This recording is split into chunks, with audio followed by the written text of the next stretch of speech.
మిథున రాశి వారికి శ్రీ పరాభవనామ సంవత్సరంలో ఆదాయ వ్యయాలు ఎలా ఉండబోతున్నాయి, ఎలాంటి ఐశ్వర్యప్రాయమైన జీవితాన్ని పొందబోతున్నారో ఈ వీడియోలో సవివరంగా సంపూర్ణంగా తెలుసుకుందాం.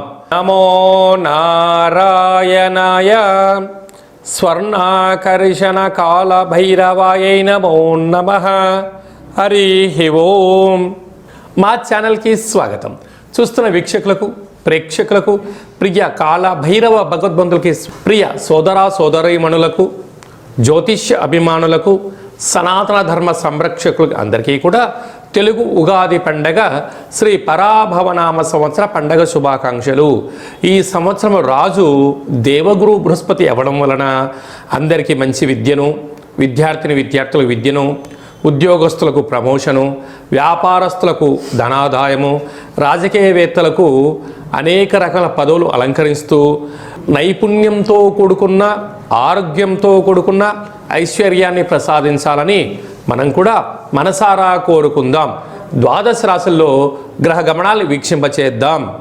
మిథున రాశిలో దేవగురు బృహస్పతి సంచార స్థితి, సింహరాశిలో కేతు సంచార స్థితి, అలాగనే కుంభరాశిలో రాహు సంచార స్థితి, మీనరాశిలో శని భగవానుడి సంచార స్థితితో ద్వాదశ రాశుల్లో గ్రహ గమనాలు ఈ విధంగా ఉన్నాయి.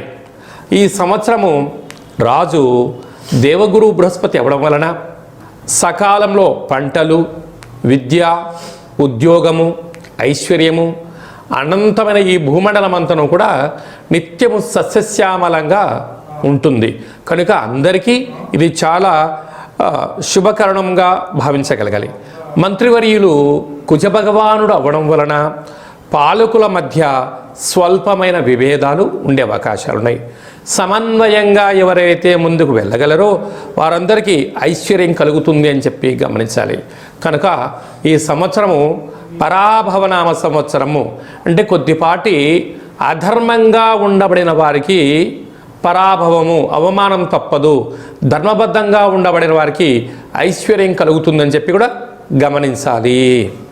మిథున రాశి వారికి శ్రీ పరాభవనామ సంవత్సరంలో ఆదాయ వ్యయాలు ఎలా ఉండబోతున్నాయి, ఎలాంటి ఐశ్వర్యప్రాయమైన జీవితాన్ని పొందబోతున్నారో ఈ వీడియోలో సవివరంగా సంపూర్ణంగా తెలుసుకుందాం. మిథున రాశిలో ఏ నక్షత్రాలు వస్తాయి అనగా మృగశిర నక్షత్రంలోని 3వ పాదం, 4వ పాదం, ఆరుద్ర నక్షత్రంలోని 4 పాదాలు, పునర్వసు నక్షత్రంలోని 1, 2, 3 పాదములు కలిపితే మిథున రాశి. రాశాధిపతి బుధ భగవానుడు. వీరికి రాశిలోనే దేవగురు బృహస్పతి సంచారము చేయడము చాలా యోగదాయకం. ఆయనే ఈ సంవత్సరం రాజు అయ్యారు కనుక ఆధ్యాత్మికత, సత్ప్రవర్తన, నియమ, నిష్ఠ, దీక్ష, సంకల్పంగా ఎవరైతే ఉంటారో వారికి అన్ని పనులు నెరవేరుతాయని చెప్పి గమనించాలి. వీరి యొక్క ఆదాయం 8, వ్యయం 11 అనగా -3 అయినను ఉన్నతమైనటువంటి పదవులను అలంకరించేటువంటి కాల సమయంలో స్వీయ నియంత్రణను పాటించగలిగినట్లయితే మీకన్నా అదృష్టవంతులు ఎవరు లేరు అని చెప్పి కూడా గమనించాలి. రాజ్యపూజ్యం 1, అవమానం 7.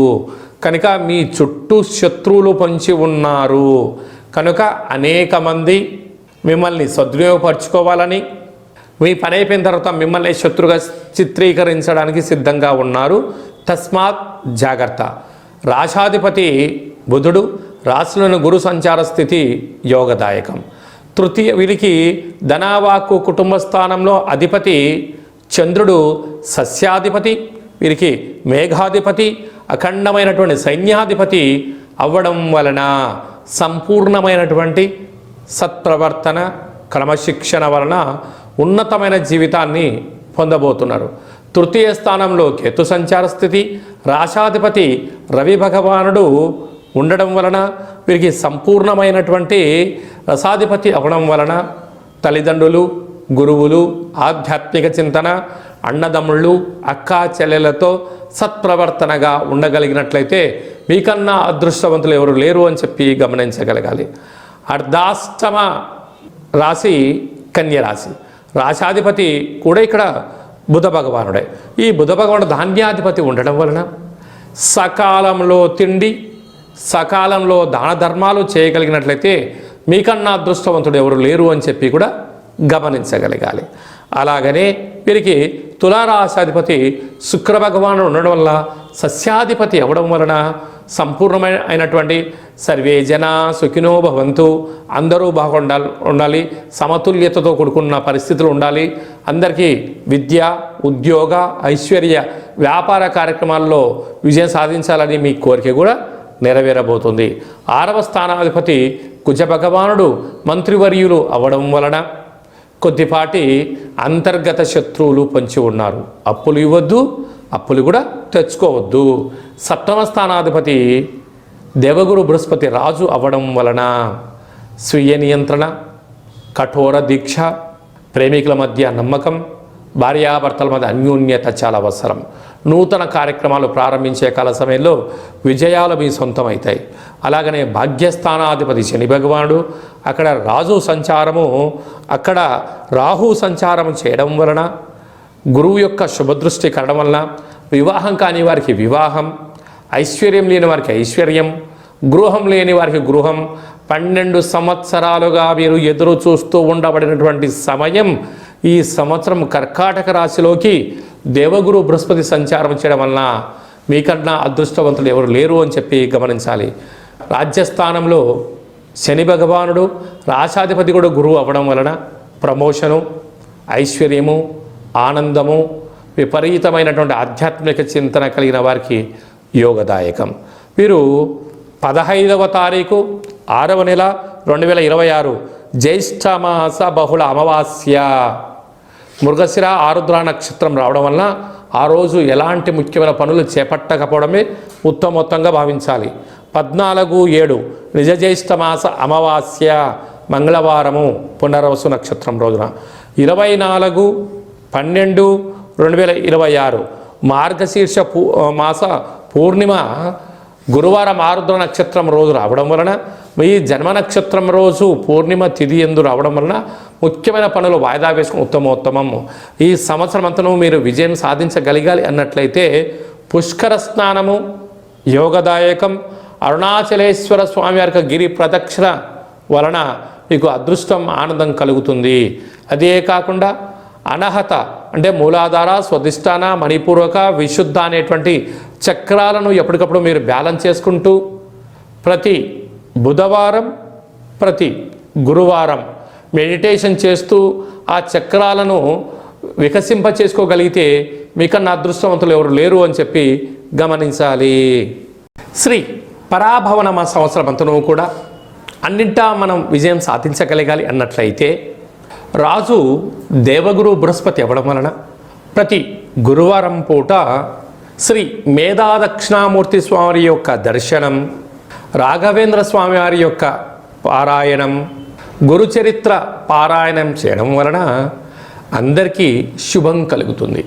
ఈ సంవత్సరము మనకు యమునా నది పుష్కరాలు కనుక పుష్కర స్నానం చేయడం వలన సంపూర్ణమైనటువంటి సకల దోషాలు తొలగి ఐశ్వర్యం కూడా కలుగుతుంది.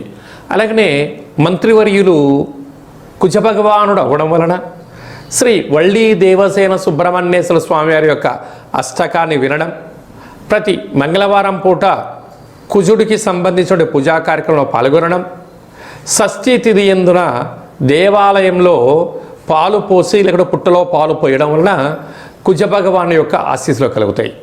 అలాగనే ఈ సంవత్సరం పేరే పరాభవనామ సంవత్సరం. అధర్మంగా, అన్యాయంగా ఉండబడిన వారికి కొద్దిపాటి ఇబ్బందులు ఉంటాయి. కనుక ఎవరు కూడా పుట్టగానే ఎవరు తప్పులు చేయాలనుకోరు.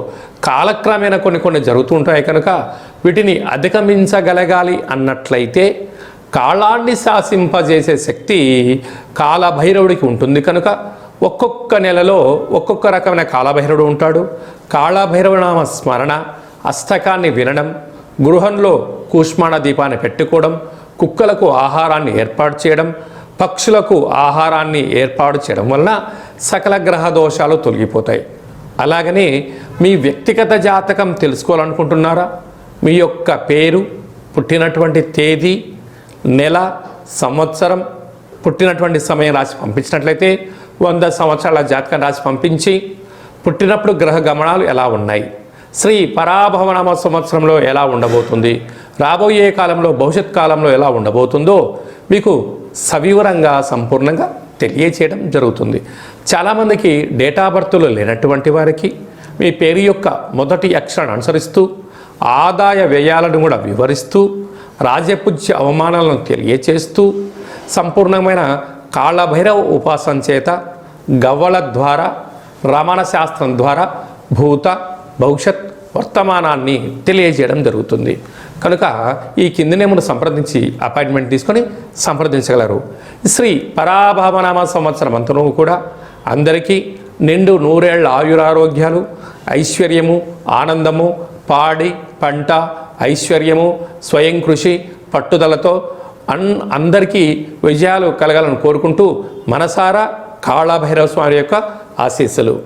ఓం కాళకాలాయ విద్మహే కాళాతీతాయ ధీమహి తన్నో కాళభైరవ ప్రచోదయాతు. ఓం రాజాదిరాజాయ ప్రసహ్య సాహినే నమో వయం వై శ్రవణాయ కుర్మహే సమే కామాన్ కామకామాయ మహ్యం కామేశ్వరో వై శ్రవణాయ మహారాజాయ నమః. శతమానం భవతు శతాయు పురుష సతేంద్రియ ఆయుష్యేవేంద్రియే ప్రతితిష్టతి. ధనం ధాన్యం బహుపుత్రలాభం శత సంవత్సరం దీర్ఘమాయు. శ్రీ పరాభవనామ సంవత్సరాంతం అఖండం నిత్యం శాంతిరస్తు, వృద్ధిరస్తు, తుష్టిరస్తు, అవిఘ్నమస్తు, ఆయుష్యమస్తు, ఆరోగ్యమస్తు, స్వస్తిం శివం కర్మాస్తు, కర్మ సమృద్ధిరస్తు, వేద సమృద్ధిరస్తు, పుత్ర పౌత్రాది రక్షంతు, సర్వే జనా సుఖినో భవంతు, లోకా సమస్తా సుఖినో భవంతు. సర్వం కాళభైరవ దేవతార్పణమస్తు. హరి ఓం. ఈ వీడియో మీకు నచ్చినట్టయితే మా ఛానల్ని సబ్స్క్రైబ్ చేసుకోండి. అందరికన్నా ముందుగా ఆధ్యాత్మికమైనటువంటి సలహాలు సూచనల కోసం మా ఛానల్ని గంట సింబల్ ప్రెస్ చేసి ఆలైన బటన్ కూడా ప్రెస్ చేసి భగవద్బంధులకు, మిత్రులకు, స్నేహితులకు ఈ సమాచారాన్ని, భక్తి సమాచారాన్ని చేరవేసి హిందూ ధర్మాన్ని కాపాడగలరు.